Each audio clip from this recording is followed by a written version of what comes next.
Hi, thanks for joining me today. Today's session we are going to talk about the Cold War. This occurred approximately between 1947 and 1991. We are going to focus on three specific terms. They will be containment, the domino theory, and the Red Scare. But before I get into those, I just want to give you a little background about the Cold War. Specifically, there was no physical fighting during this time. That's why it was called the Cold War. However, there were three major wars that did occur during this time period, which were the war in Korea, Vietnam, and Afghanistan.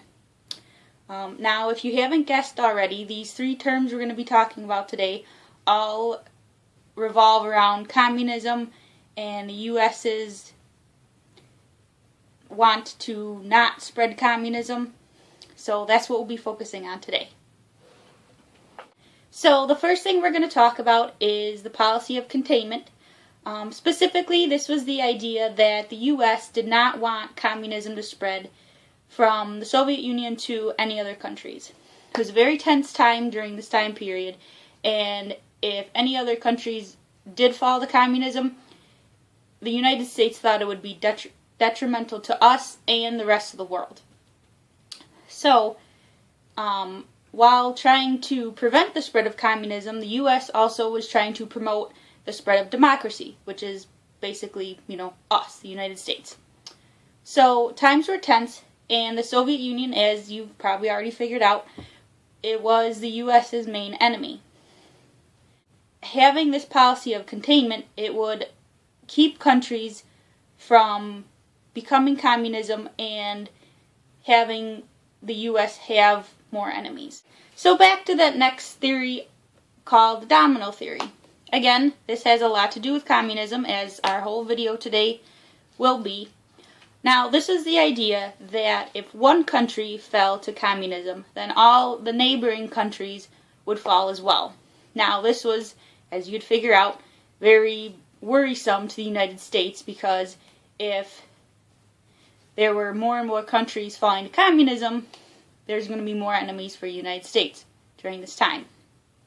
This idea really came to play about the time of the Vietnam War.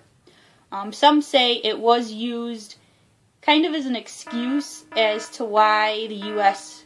continued putting troops into Vietnam to support the war of the South Vietnamese. However, one thing that the presidents during this time and rulers of the United States didn't take into consideration was that the North Vietnamese they were more concerned with having Vietnamese independence than they were about spreading communism.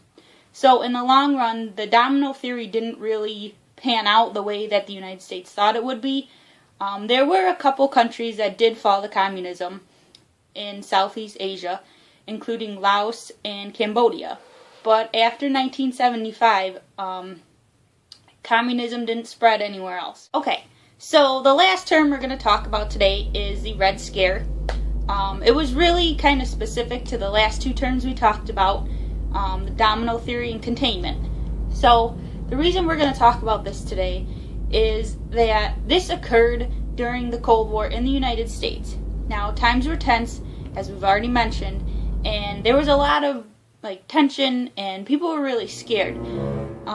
More so, they were worried that there were going to be a lot of communists in the United States. Now, this idea of the Red Scare was that communists were infiltrating the government, and there was a growing population of them in the United States. So, during this time, Red Scare, the technical definition was that there was going to be a rise in communism in the United States, and these communists would infiltrate the government and or influence society. Okay, so one main supporter of the Red Scare was a man by the name of Senator Joseph McCarthy. Now, he was also, this term, the Red Scare, was also known as McCarthyism. So he was really known for kind of claiming that he knew there were a lot of communists in the United States and that they were spying for the Soviet Union.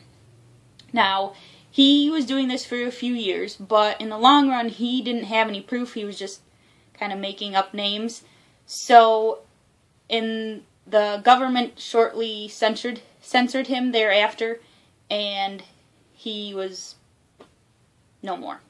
Another famous event that occurred during the Red Scare that I want to talk to you about is the trial of Julius and Ethel Rosenberg. Now, they were a couple, and they were tried for spying for the Soviet Union, trying to gain information about the atomic bomb. Now, whether or not this was true, there is some debate on whether or not Ethel was actually really involved, but there is proof that Julius was. Okay, so just so you're aware, this was a very tense time. People were killed.